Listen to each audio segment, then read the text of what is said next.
반갑습니다. 오늘은 예수님께서 우리에게 가르쳐 주신 주기도문을 함께 배우는 시간입니다. 예수님께서는 우리에게 너희는 이렇게 기도하라 라고 하시면서 우리에게 주기도문의 말씀을 선물로 주셨습니다. 그런데 주기도문은 우리가 단지 암송하고 그 기도문을 주로 입으로 선포하고 표현하거나 또 읽거나 또는 그 주기도문대로 기도하는 그런 것으로 적용을 합니다. 혹은 주기도문을 또한 노래로 부르기도 합니다. 주기도문이라고 하는 그 구절 자체가 또한 은혜가 있고 또 의미가 있고 힘이 있지만 예수님께서 너희는 이렇게 기도하라 라고 하셨을 때의 그 의미는 그것을 외우라고 주신 것은 아닙니다. 암송하라 아니면 이 기도대로 그대로 기도해라 라고 하신 것이 아니라 이렇게 이런 방식으로 또 이런 정신으로 기도하라 라는 뜻이었습니다. 주기도문에 담겨져 있는 기도의 정신이 있습니다. 그리고 기도의 철학이 있고 기도의 내용의 우선순위가 거기에 있는 것입니다. 그래서 내용을 그 기도의 내용의 핵심이 무엇이고 그 기도에 담겨져 있는 목적이 무엇인지를 분명하게 아는 것이 더 중요한 것입니다. 그러나 많은 경우에 주기도문에 우리는 그 구절에 대한 그 자체를 암송하고 외우고 또 그것대로 기도하고 또 읽고 또 그것을 가지고 찬양하는 그런 방법을 사용하죠. 그러나 예수님은 더 깊은 의미에서 주기도문 속에 담겨져 있는 기도의 분명한 목적과 기도의 의미를 알기를 원하셨던 것입니다. 자, 우선 여기 9절에 본문의 말씀에 이런 말씀이 있습니다. 예수님 시대에는 마치 공연처럼 심오한 단어를 사용하며 공들여 구성한 긴 기도를 암송하여 드리는 것이 높게 평가를 받았다. 그때나 지금이나 이 기도를 마치 하나님 앞에 어떤 하나의 독백처럼 고백하고 그 말을 뭔가 다양한 단어와 또 표현을 통해서 잘 표현하고 또 다양한 단어를 사용하면 그것이 기도를 잘한다라고 하는 인식을 가지고 있습니다. 그래서 어떤 현상이 있냐면 기도가 점점 길어집니다. 겉으로 드러난 기도, 또 뭐 대표 기도, 함께하는 기도 가운데서 기도가 이렇게 긴 경우들을 우리가 종종 보는 것은 기도가 마치 사람들한테 보여지는 것처럼 생각하기 때문에 그런 것입니다. 그래서 예수님은 이러한 기도를 별로 좋아하지 않았다라고 말합니다. 그리고 크게 인정하지 않으셨다라고 말합니다.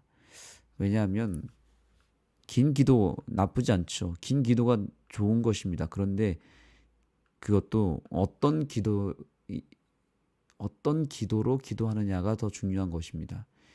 길게 기도한다고 해서 다 답이 아니라 어떠한 기도로 길게 하느냐 이것이 중요한 것인데 예수님 당시 많은 신앙인들이 기도를 길게 하면서 마치 그것을 기도에 대한 과시의 목적이 좀 담겨져 있었던 것으로 보여집니다. 남들한테 보이기 위해서 남들로 하여금 저분 기도 잘한다 라고 하는 것을 보여주기 위한 하나의 도구였던 것입니다. 요즘에도 이렇게 교회에서 뭔가 대표 기도를 시키면 부담을 갖는 경우들이 너무나 많습니다.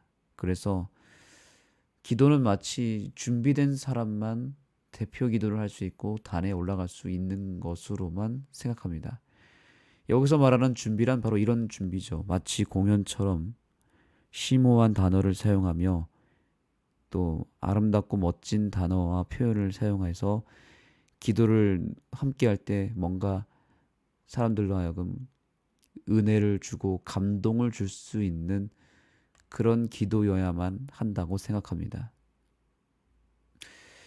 그런데 저는 기도를 부탁드릴 때마다 가끔 그런 이야기를 합니다. 그냥 간단하게 기도하셨으면 좋겠습니다. 부담 갖지 마시고 그냥 짧게 해도 좋으니까 그냥 진심으로만 기도하시면 되고 길지 않아도 좋습니다. 이렇게 부탁을 드릴 때도 있습니다.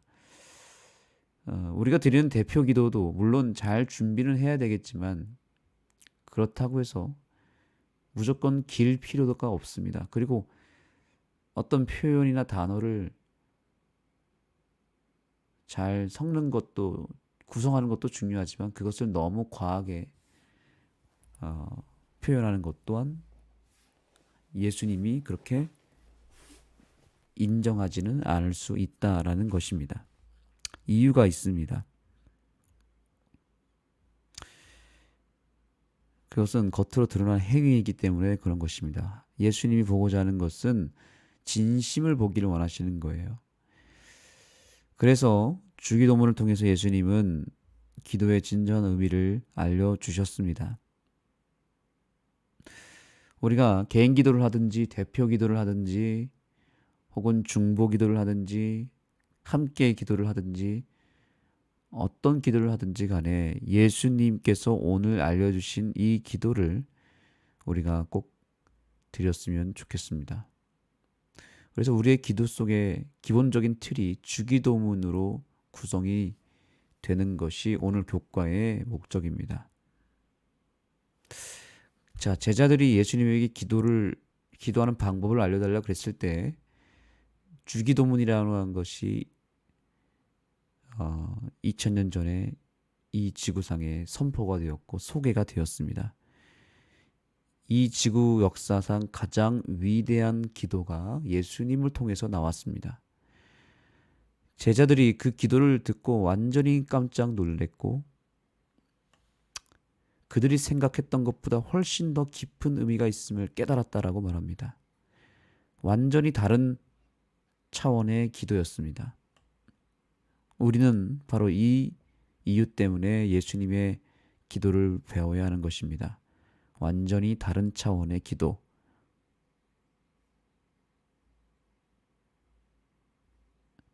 자, 우선 여기 중요한 특징이 있습니다. 예수님은 제자들에게 일상의 언어로 단순하게 기도할 수 있음을 보여주셨다.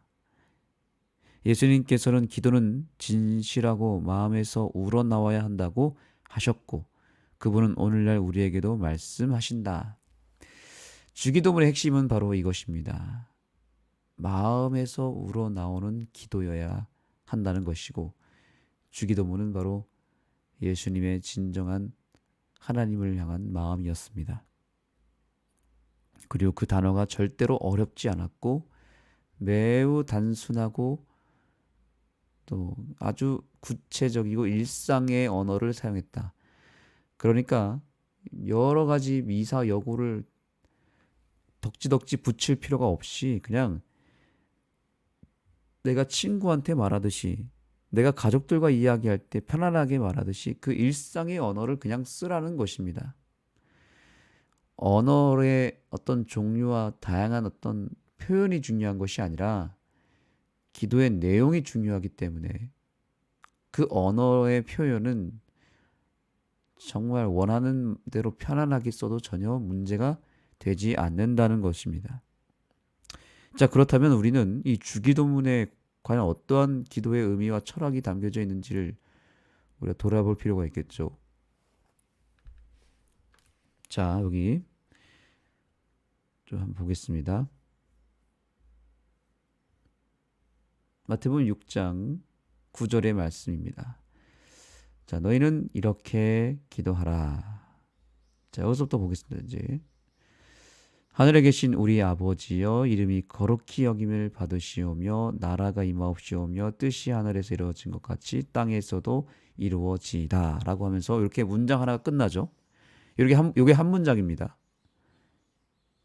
그런데 이 한 문장 속에 다양한 의미가 있고 매우 깊은 뜻이 있습니다. 그런데 첫 번째로 알아야 될 사실은 요 문장이 딱 끝나면서 주제가 바뀝니다. 자, 전반부라고 합니다. 이 부분이 전반부예요. 처음 내용이란 뜻입니다. 자, 예수님의 기도 속에 첫 번째 내용이 무엇입니까? 이것이 놀랍게도 하나님 아버지에 대한 기도입니다. 자, 이거 뭐와 연결이 되냐면 십계명과 연결이 됩니다. 십계명도 첫 번째 계명부터 네 번째 계명은 하나님에 대한 사랑이죠. 하나님과의 관계이죠. 그 다음이 두 번째가 뭡니까? 이웃을 사랑하라는 거고 첫 번째는 하나님 사랑이에요.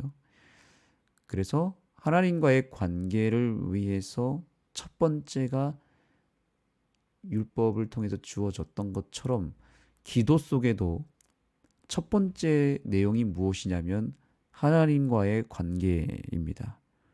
십계명의 정신과 완전히 일치가 되는 것입니다. 바로 자기의 어떤 필요를 구하는 것이 아니라 하나님 아버지를 향한 고백입니다. 그래서 아버지를 찾습니다. 그리고 기도의 내용이 뭐예요?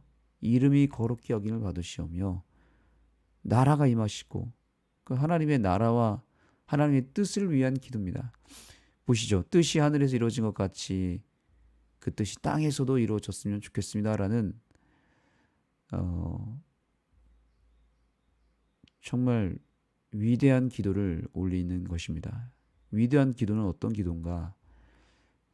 하나님을 위한 기도여야 하는 것입니다. 하나님의 나라를 위한 기도.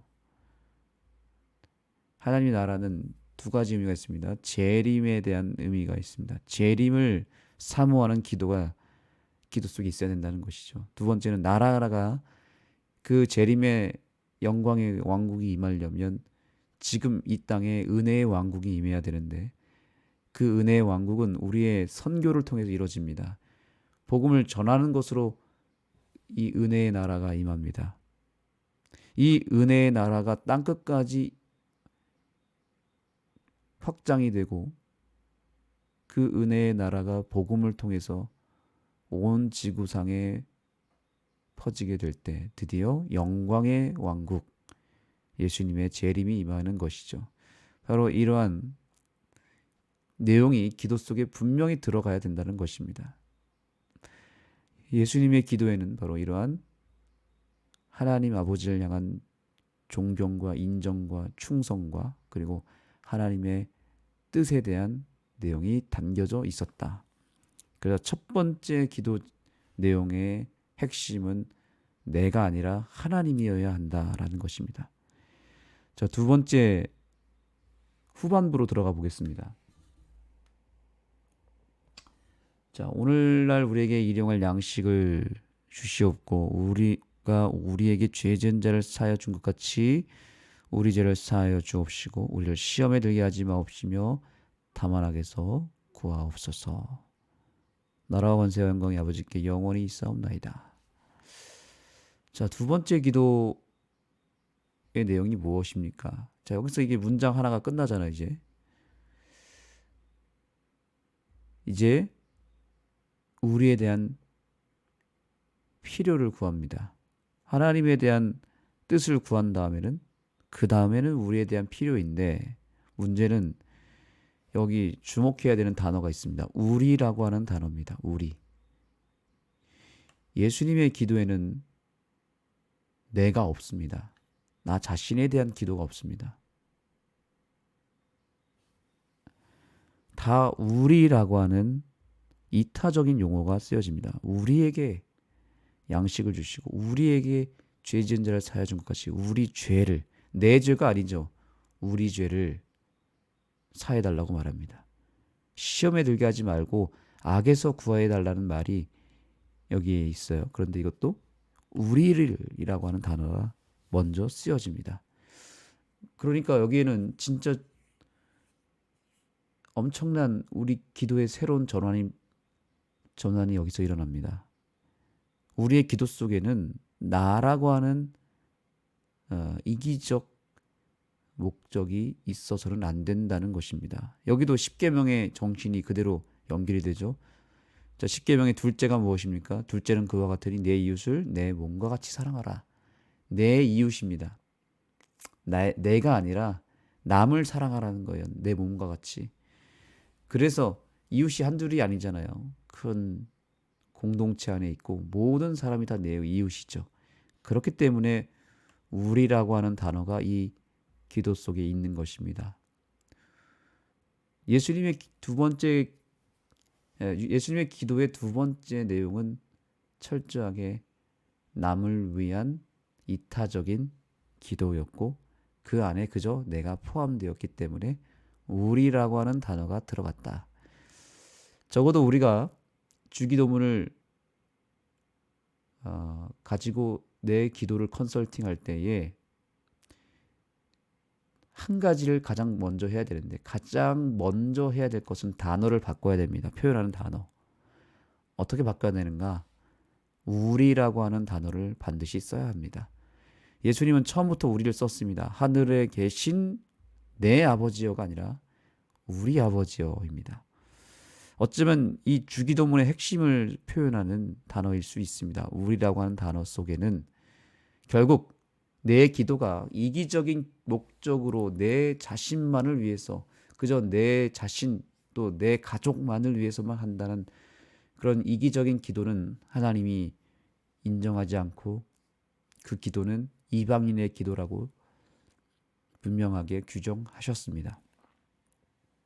우리의 기도가 위대한 기도가 되려면 또한 확실하게 응답받는 기도가 되려면 우리의 기도 속에 이기적인 목적으로 드려지는 모든 내용들은 다 지워져야 됩니다. 우리는 철저하게 우리를 위한 기도, 그 우리 속에 그저 내 가족만 들어가서는 안 되겠죠. 우리 이웃이 들어가고 우리 교우님들이 들어가고 우리 친구들이 들어가야 됩니다. 예수님의 기도의 스케일이 범위가 굉장히 넓었습니다. 예수님은 모든 만나는 사람들, 아는 사람들을 위해서 철저하게 기도했습니다. 그리고 예수님은 온 인류를 위해서 기도하셨습니다. 온 세상을 위해서 기도하셨습니다. 예수님의 기도 덕분에 우리가 지금 살게 되는 것입니다. 그래서 우리의 기도도 좀 스케일이 넓어졌으면 좋겠습니다. 내 자신, 내 가정, 내 교회 이렇게만 끝날 것이 아니라 물론 그 기도도 중요하죠. 그런데 그것을 포함하여서 우리도 예수님처럼 온 인류를 위해서 기도하는 예수님의 제자가 되었으면 좋겠습니다. 또 우리 나라를 위한 기도도 드렸으면 좋겠습니다. 또 내가 살고 있는 우리 지역을 위해서도 기도했으면 좋겠습니다. 그래서 기도의 스케일이 넓어질수록 하나님은 그 사람을 기도의 사람으로 쓰시고 그 사람의 기도를 소중하게 여기시고 우선순위를 바로 그렇게 이타적인 기도, 우리를 위한 기도, 그리고 무엇보다 하나님의 뜻을 구하는 기도를 주님은 가장 1순위로 여겨주십니다. 그런 기도는 즉각적인 응답을 주십니다. 그런데 우리의 기도가 뭔가 이기적이고 또한 하나님의 뜻이 아닌 내 뜻으로 드리게 되고 우선순위가 바뀌어 있고 또 표현하는 모든 기도의 내용 하나하나에 문제가 많기 때문에 하나님은 그 기도를 받으셔서 걸러내십니다.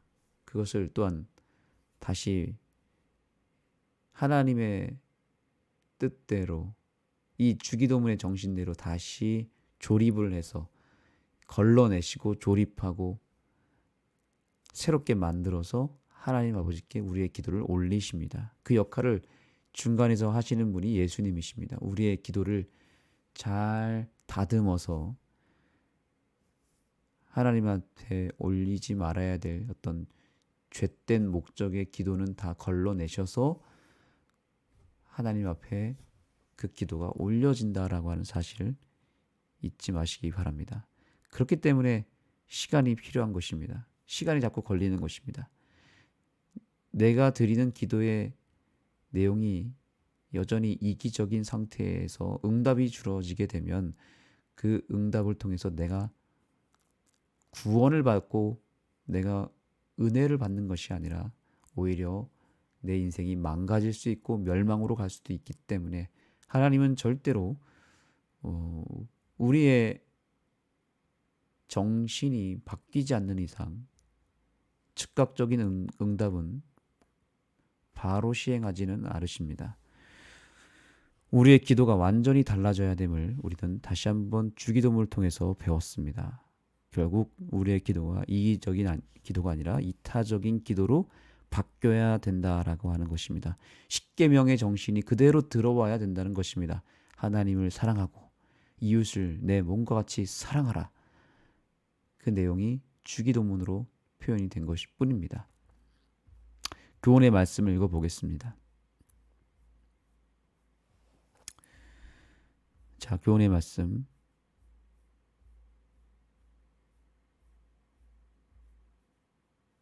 기도를 가르쳐달라는 요청에 주님은 일상의 언어로 단순하게 기도할 수 있음을 보여주시며 기도는 진실하고 마음에서 우러나오는 것이라고 가르쳐 주셨다.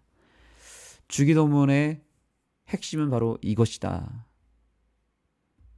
일상의 언어로 단순하고 쉽고 편안하게 기도할 수 있어야 된다는 것이고 또 하나는 기도가 진실되어야 되는데 그 진실이란 내 이기적인 목적으로 내 개인만을 생각하는 내 필요를 구하는 소원 성취용으로 쓰는 것이 아니라 철저하게 이타적인 정신으로 하나님을 먼저 사랑하고 이웃을 내 몸과 같이 사랑하라고 하는 이 말씀에 순종하기 위한 목적으로 기도해야 한다는 사실입니다. 그것이 하나님이 기다리시는 기도이며 하나님께서 확실하게 응답하실 기도입니다. 예수님이 알려주신 주기도문의 정신이 우리의 모든 기도 속에 녹아들어가고 그 기도가 뼈대를 이루고 오늘 이후로부터 드려지는 모든 기도 속에 주기도문의 모든 내용이 담겨져 있고 그래서 주님께서 기뻐하시는 그런 기도가 올려지게 되기를 예수님의 이름으로 축복합니다. 기도하겠습니다. 하나님, 오늘 우리에게 기도를 알려주시고 주기도문을 통해서 우리의 기도를 점검케 하여 주셔서 감사합니다. 우리의 기도 속에 더 이상 이기적인 내 안위와 내 개인의 필요만을 구하는 것이 아니라 그렇게 나의 필요를 간구하더라도 나만을 위해서 기도하는 것이 아니라 우리를 위한 기도가 올려지게 하여 주옵소서. 우리의 기도가 참으로 주님 보시기에 이타적이고 선하고 진실된 기도가 될 수 있도록 우리의 기도에 성령의 기름을 부어 주옵소서. 예수님의 이름으로 간절히 기도드립니다. 아멘. 네, 이제 각자 개인 기도하는 시간을 갖겠습니다. 오늘 배운 주기도문의 그 철학과 정신을 가지고 그 순서대로 또 그 주기도문에 담겨져 있는 기도의 의미와 목적대로 한번 이 시간 기도했으면 좋겠습니다. 주기도문을 외울 필요는 없습니다. 다만 내 기도가 주기도문의 정신에 부합한지를 점검하고 체크하면서 기도하시기 바랍니다.